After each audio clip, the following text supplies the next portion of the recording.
Keep up to date with the latest news and information from Propertymark. Welcome to Propertymark Pulse. Well, this week has certainly brought much for us to discuss, and the leading subject is strong rumours of a proposed replacement for stamp duty.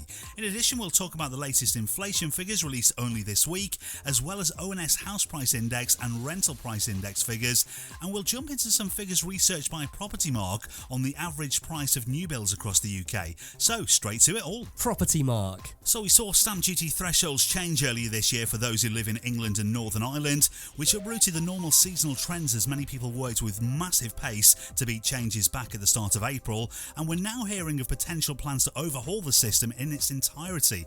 And this news has been welcomed with mixed feelings so far, with some welcoming any potential revamp and others playing a little bit of caution until full facts are fully shared. Either way, the devil is always in the detail. Timothy Douglas, Propertymark's head of policy and campaigns, gave his initial views on Times Radio. We certainly welcome conversations and the start of the process looking at the reform of stamp duty. We know that stamp duty and the deposit are huge barriers to people getting on the housing ladder and moving up and down the housing ladder.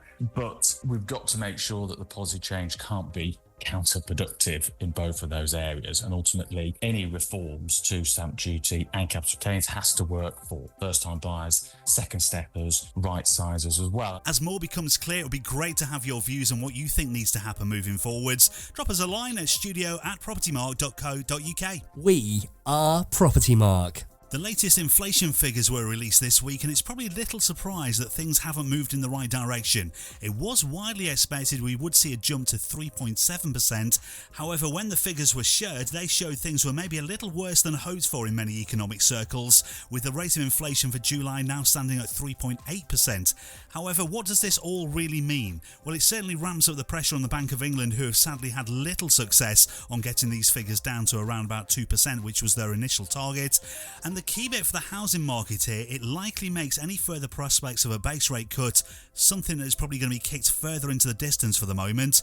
However, it's important not to look at the wider picture too pessimistically, as we have seen 3 base rate cuts across the year so far, all of which have helped affordability for those with tracker mortgages, and we've also seen lenders bring more competitive products to consumers throughout the course of the year.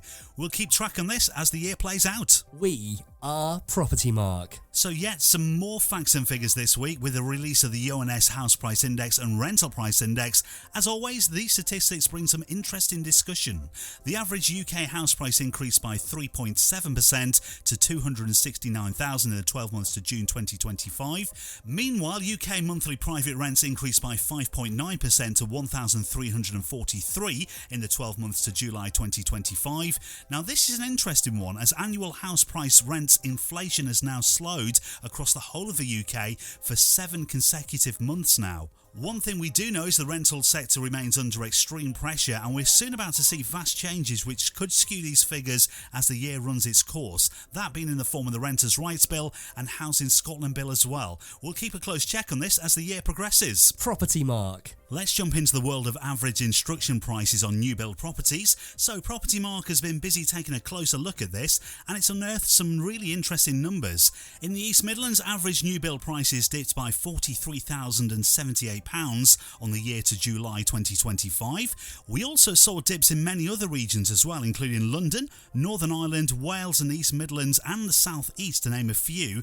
However, on the flip side of that coin, some areas showed an increase, such as Scotland, demonstrating a jump of almost £4,000 to the average new build instruction price, along with regions such as the West Midlands, Yorkshire and the east of England as well. So what do you think is behind these fluctuations? Is it the type of housing being built across various areas, price of raw materials, labour costs, greater scale of efficiency in building, maybe previous incorrect pricing structures? We'd be really interested to know your thoughts, so simply drop us a line to studio@propertymark.co.uk. As always, thank you for listening. A few things to remind you of: the next regional conference in association with Rightmove kicks off on the 11th of September in Bristol. You can find more information at propertymark.co.uk and also book your place. And the Renters' Rights Bill takes further steps to becoming law as it returns to Westminster on the 8th of September.